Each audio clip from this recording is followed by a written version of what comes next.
Spirit, that he might live his life, walk in a manner worthy of you in all wisdom and understanding, that more and more would embrace the grace of Jesus as a result of the way he does what you've called him to do.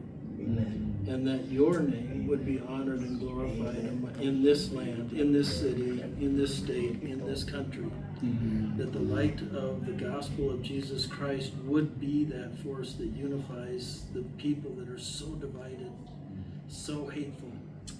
Let love of Jesus that you've shown to us rule his heart.